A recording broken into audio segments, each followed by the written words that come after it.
एक मजदूर था जो हमेशा खुश रहता था। रोज वही खुशी और ताजगी भरे चेहरे के साथ वो काम किया करता था।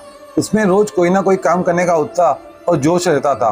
अगर कोई उससे उसकी खुशी का कारण पूछे तो वो बताता था कि ये तो बस ईश्वर की और एक चमत्कारिक पेड़ की कृपा है। सब मजदूर लोगों को ये अजीब लगता था, लेकिन कोई इसकी जड़ तक नहीं जाता था।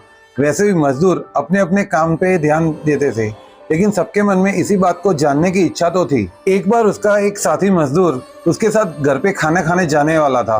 वो दोनों घर पहुंचते ही साथी ने देखा कि वो मजदूर घर के बाहर बड़ा पेड़ था। मजदूर वहां रुका और अपने औजारों की थैली में से एक खाली थैली निकाली और उसे खोली, आंखें बंद करके कुछ बोला और भगवान का नाम लिया। फिर थैली में जैसे कोई कीमती चीज हो उस तरह उसने वो थैली पेड़ पे लटका दी। बस दूसरे ही पल चमत्कार हुआ। वो आदमी के हाव भाव में एक प्रसन्नता आ गई। उसने अपनी पत्नी से खुशी से बात की, बाद में बच्चों के साथ खूब खेला।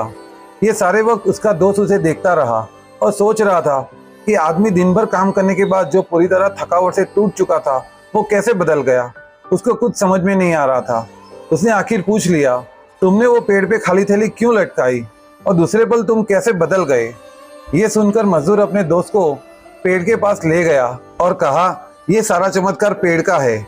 ये हमारी सारी मुश्किलें और परेशानी को लटकाने के लिए है।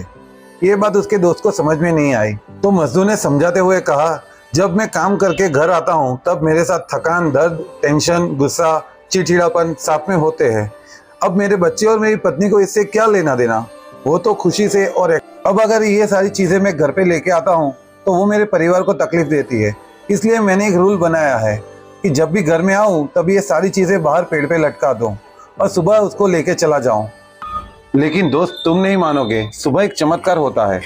दोस्त ने एक्साइट होकर पूछा, क्या? मजदूर ने कहा, रात को मैं जितनी भी तकलीफ इस थैली में रखकर जाता हूँ, सुबह होते होते उसमें ज्यादातर तकलीफें अपने आप गायब हो जाती है। उसके दोस्त को मजदूर के खुश रहने का सीक्रेट पता चल गया। अब वो सिर्फ पेड़ को देखता रहा और घर की तरफ चला गया। ऐसी कहानियां सुनने के लिए लाइक करें और सब्सक्राइब करें स्टोरीज ऑफ सेंटिमेंट्स।